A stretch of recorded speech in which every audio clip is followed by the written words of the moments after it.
Hello, YouTube. My name is Alan, and it's that time once again. Let's talk some metal. Tonight, we're going to be specifically talking about a compilation album and kind of an obscure, unusual one at that. Now, I've talked about compilation albums in other videos, and I'm sure you've heard other YouTube heavy metal content creators discuss them as well. And during the 1980s and even through the 1990s, they were a great vehicle for labels to showcase bands, try to generate some interest about new groups. And they were great for record buyers as well, because it gave you a chance to hear a whole bunch of different bands for just one price, so that you could kind of pick and choose which bands you might want to buy a full album by and which ones you might want to avoid, depending on what you heard, what you liked, and what didn't really click with you. Compilation albums, of course, have become kind of unnecessary in the digital age of music, but for old bands, they're still an interesting way to check things out. And a little while ago, and a couple of months at this point, I guess, I dug up a compilation on Discogs. I'd been looking for a copy of it for a while. Finally found one for a reasonable price. So yeah, went ahead and snagged it. And so tonight we'll walk through the track list and see what it features. It's interesting because it has a couple of very big name artists on it, but they're actually not the reason I bought the compilation. There's a more obscure band on here that I was interested in getting a song by instead. So the album that I'll dig through tonight is this one. It's simply called New York Rocks 1983. This was put out by WAPP FM 103.5. So this is what's known as a radio station comp. It's kind of a little subgenre within compilation albums. You have ones that were put out by record labels, but you also tended to have small regional compilations put out, often through either a very small local label or through a radio station that would showcase local talent. Sometimes these were tied into things like radio contests, Battle of the Band contests, other things like that. I've noticed that a lot of these from the early 80s also kind of had a beer company promotion tie-in, and this one's no exception. When we look at the back cover, you've got a Miller Highlight sponsorship going on, and that's not unusual for a whole bunch of these compilations. I guess companies would put on some kind of local Battle of the Bands. They'd get a sponsorship from the beer company, turn it into like a little music festival thing. And in some cases, some of the bands got recorded for posterity and put on vinyl. So this one obviously is meant to feature bands that were active in the New York City area in around 1983, which is when this particular one was pressed up. So we've got, let's see, 5 tracks on each side, 10 bands got to be featured. With these radio comps, you tend to get a pretty eclectic mix of things sometimes. They're not going to be pure heavy metal bands. They're not going to be pure rock bands. They're not going to be pure pop bands. You'll have bands playing in several different styles, and this one's no exception. This one is a bit more consistent than some others that I've owned and heard. So without further ado, let's walk through here and see what we've got. I'm not going to do sound clips of these. Most of these are not things that are going to interest heavy metal fans, but I can talk you through it briefly and give you an idea of what's on here. So we start off track 1 by somebody named E.J. Crummy, doing a song called Rocking with the Apple. E.J. Crummy does not appear to have done any more recordings, and I think that's probably a good thing. This song is one of those very basic bluesy rock tunes with very simple lyrics, just about the Big Apple. Hey, we're in the Big Apple, rocking in Brooklyn, Bronx, and the Queens. Yeah, the beat sounds like every tired wannabe George Thorogood band you've ever heard play in a small pub, and you instantly knew they would never get any further. I mean, it's done well enough, but it's just one of those cliched songs that we've all heard 100 times by 100 different acts. So not a real strong way to open the album. I almost wonder if it was somebody working at the radio station who just did this as the lead track because it was meant to be sort of a Big Apple compilation, and they wanted a song about the Big Apple to get it rolling. Well, whatever.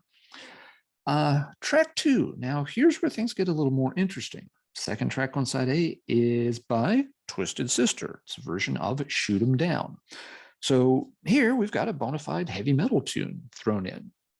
And I don't know for sure if this is the same version that Twisted Sister had on other releases, or if it's a unique demo take. Sometimes these compilations will feature versions of a song that weren't recycled, or maybe the song was reused, but they re-recorded it, in a bigger studio with a bigger budget. This one seems to be, I don't know. I'm not familiar enough with Twisted Sister's catalog to tell you if it's a unique version or not. While I'm a child of the 80s, I'm more a child of the later 80s. In the early 80s, I really was a child. I wasn't paying attention to Twisted Sister. I was paying attention to He-Man and G.I. Joe. So regardless, you get to get a Twisted Sister tune on here, and this is pretty early in their career. Under the Blade was already out by this point, but you're still a year or so away from Stay Hungry dropping. So the band was still, doing the rounds on the local scene, trying to keep their name, in the spotlight as well. So kind of cool. But yes, you do get an early appearance by Twisted Sister, who did appear on some other compilations like this one that were kind of, New York or regional focused in the 1982, 1983 timeline. All right, track 3 is called Is It You? And it's by a group called DC Star. I've seen records by this band from time to time at record shows. They did do a couple of albums, couple of singles. After Twisted Sister, I'm pretty sure they're the most prolific band on here in terms of, having more recorded material later on.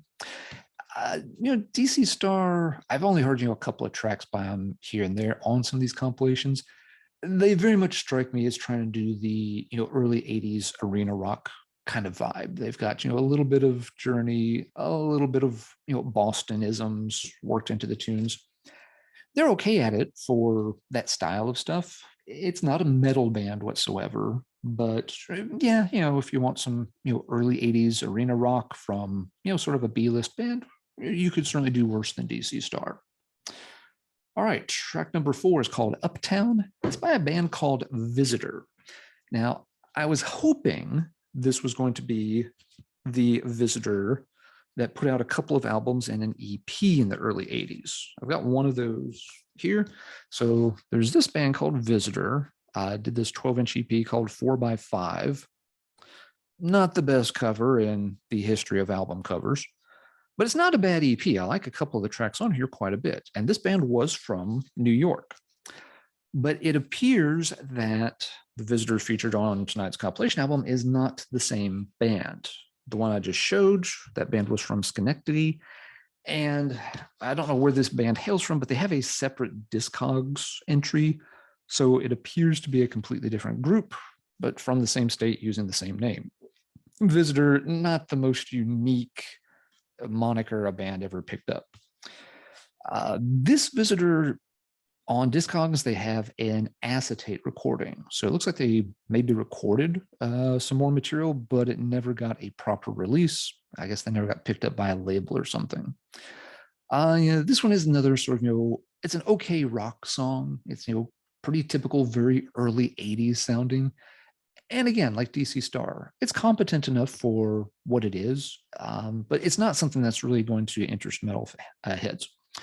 The EP that I showed, that version of Visitor is a little bit heavier. You're still pushing it to call it a heavy metal release. I would be more comfortable calling the Schenectady Visitor a hard rock band that maybe just, has a little more bite to the guitar or something like that. But again, that one's pretty good. I would recommend that one to folks that like that very early 80s sound. The band on this comp, well, let's just say I'm not rushing to check out the acetate, even if you could find it. All right, last track on side 1 is by a band called Mazarin. It's called The Only One. Never heard of this band before. Looks like they did a couple of singles around the same time frame, 82, 83. And it's not a bad tune. It's a rock song. It's got kind of a swingy beat. You get the idea this is where, the band was, wanting to sound kind of, like Cool Cats, get kids out, dancing old school style a little bit on the dance floor. Yeah, fun enough for what it is. So as far as side A goes, okay, you've got a Twisted Sister tune, you've got a bad intro tune, and you've got 3 songs that are at least passable 80s rock songs. For a radio station comp, this is a pretty good batting average so far. Most of the time on this kind of comp, you're lucky if you can find one or two songs to latch onto. You tend to find a lot of tripe on these, but really it's only that opening track on side A that's completely disposable. All right, so what have we got on side two? Instead of waving the cover around more, let's take a look at the label itself. Don't think I showed it before. Simple yellow label with the radio station logo again. So side B. Again, there's going to be a couple of interesting things here and a couple of, well, not so interesting things. The first track on side two is the big draw for most people because this is the first vinyl appearance of one John Bon Jovi. Wonder if that guy ever went anywhere. Yeah, this is a very early version of Runaway. When Bon Jovi was still, I guess, using his full name. They hadn't shortened it down and chopped it into two separate words yet. But this is Runaway. We all know the song, of course, was a big hit and helped launch him. But this is not the same version that appeared later on. This is a recording done before he ended up signing with Mercury. And it's noted as being his first vinyl appearance anywhere. So for the John Bon Jovi completists out there, yeah, here is where it all started. As far as Bon Jovi goes, I don't mind some of his material. I really don't like the sort of Western cowboy tinged songs. Those never did much for me. But some of just the 80s rock anthems, they're perfectly fine for that style. So yeah, kind of neat that it turns up, on just one of these little comps. I've heard little interview clips with Bon Jovi before where he talks about recording Runaway and trying to shop the demo around and getting in touch with somebody locally that helped then start to promote it. And I guess this is one of the vehicles they used to get the song out there. And the rest quickly became history as he went on to fame and fortune and millions upon millions of record sales. Now, Bon Jovi's first vinyl appearance is not why I bought this album. In a way, it's a little unfortunate it appeared on here because it did make the album a little pricier. A lot of these radio station comps don't cost a lot because nobody's ever heard of any of the bands. But some people do want this one for the Bon Jovi tune, so it costs a little bit more. All right, still haven't gotten to the band I actually bought this for. That's coming up. Second track on here is by a band called Equinox. It's called Do What You Gotta Do. This one's a little more pedestrian rock song, not quite as good as the stuff on side A. The band was on a couple of other compilations around the same time. And interestingly enough, one of the other compilations they appeared on was called Son of Homegrown. I have no idea where they get these titles from. But Twisted Sister also appeared on that compilation, as well as another band that I'll get to in a minute. So you definitely had several bands on the sort of New York, New Jersey scene who were all kind of following and chasing these same opportunities to get a chance to be on these compilation albums. Anyway, after Equinox, we have a song called Jaded Heart by a band called Humans from Earth, as opposed to humans who aren't from Earth. I've never met any of those particular humans before. Yeah, you get the sense they were trying to be funny and or clever, and they just failed in both cases. This song's not particularly good. The song structure is a little jerky. The bridge has a very slight surf rock vibe to the guitar, which is probably the best part of the song. Nothing real special there. Humans from Earth looks like they did record a couple of singles at that time, though, but didn't go any further. Okay, fourth track. This is the one I actually bought the compilation for. It's by a band called Southern Cross Band, and the song is entitled Outlaw Josie Wales. Now, right away, the song title and the band name should be telling you this is not a rock band. This is indeed very much more of a Southern hard rock band. And Southern Cross Band did a few other recordings, and they're a band I happen to like quite a bit. I first encountered them years ago on the Live and Otherwise New and Improved blog, which was run by a fellow who posts online as a Bigfoot Kit. He's a really great guy, turned me on to a lot of really cool music over the past 15 years.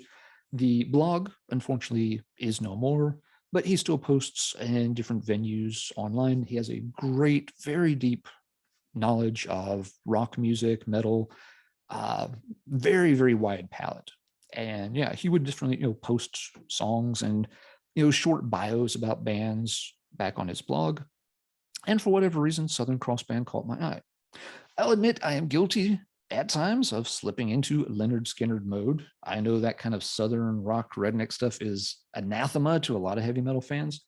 I don't mind it at times. It's not something I listen to very often, but if Tuesday's Gone or something like Simple Man is playing on the radio, I have no problem rolling the window down and cranking that up a little bit. I can dig a little bit of Skinner when I'm in the mood for it. And Southern Cross Band is operating, or was operating, I guess, in that exact same territory. I always thought it was kind of interesting that they were doing it from New Jersey. It wasn't an area I would have thought of as being a hotbed for Southern rock bands in the early 1980s. And maybe it wasn't, which may be why the band didn't get very far, but they did release a few things. The song Outlaw Josie Wales only appeared on a couple of compilations. And that's why I wanted this particular compilation, because I really liked the song. I'd heard it. It was on the New and Improved blog I talked about a few minutes ago. Loved the song, took a long time to track it down because it was a compilation only thing. While looking for the song, I ended up picking up both the band's singles along the way. So they did a couple singles in 82. This is one of them. It's not really a picture sleeve. It's just an insert. So printed information on the back about the band. This particular one has a song called Lady Killer, and the flip side is Stay Alive. Both great songs in that same Southern rock vibe. And other single did not come with a picture sleeve either. But this one does have an insert with it, which I haven't seen with other copies. It looks like this was something they were probably sending out mainly for to help get, radio station play and attention, listing, literally, some of the different stations down here at the bottom, for people to call in, get these stations to play. You can hear us on these stations.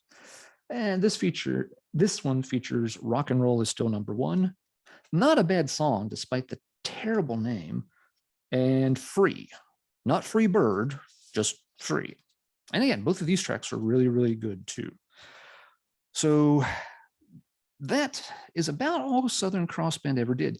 They were on a few more compilation albums at the time. I think they had 4 compilation appearances total. And they were also, for example, on another compilation with Equinox and Twisted Sister, 2 of the bands from the A-side. And one of their other compilation album appearances may also have featured Twisted Sister. It seems like those 2 bands were always popping up on the same things. Some of the members for Southern Cross Band have still been active on Facebook in recent years, and actually ordered an anthology CD that they were just selling through Facebook. This one, sadly, doesn't really have a true booklet. It's just a one-sided cover insert, but the guy running the Facebook, Sunny, one over here, included a nice letter with it. They were trying to get some other live recordings and stuff put together. And the CD, it does feature all 4 songs from the 2 singles. It includes Outlaw Josie Wales, which was only on a couple of those compilation albums. And then it includes 5 other songs that I hadn't heard before that are still very much in that Southern hard rock idiom. So it's pretty cool to pick that up and hear a little bit more of that band. All right, that leaves only 1 track at the end of the compilation. So bringing up the end, we've got somebody named Mike Corbin doing a song called She Got Free. There's nothing heavy metal about this. It's not really even a rock song. It's kind of an early 80s pop song. And it's okay, I guess, for what it is. It's better than some of the others on side 2. Looking at Mike Corbin on Discogs, he actually did put out a single, let's see, I think the single was a couple years later. Let me double check here. The single, no, it was actually a couple years earlier in 1980. And inexplicably, it's got, Baby It's Cold Outside on one side of the single.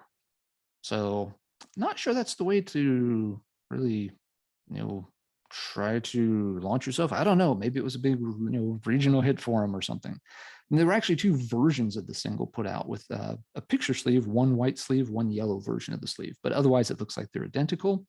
So if you really love that song, or you want to track down every little thing connected to this compilation, I guess you're looking for two copies of Baby It's Cold Outside by Mike Corbin.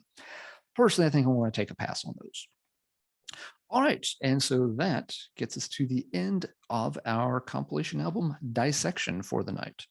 Again, this one, I'd say overall works out pretty good. For me, it's got, the Southern Cross Band track that I really like. You get a Twisted Sister track, and you get, sort of an early demo version of a Bon Jovi hit single.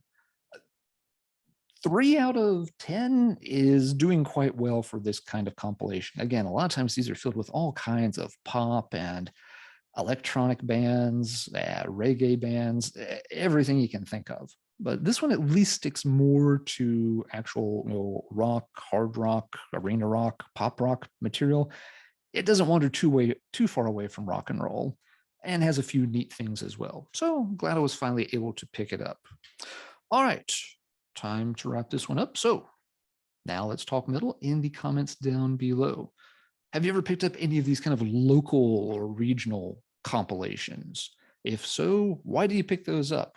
Did they have a couple of bands on them that you already knew about? Some hidden gems? Or, was it just to support a local station, a local scene, and maybe you stumbled into some things?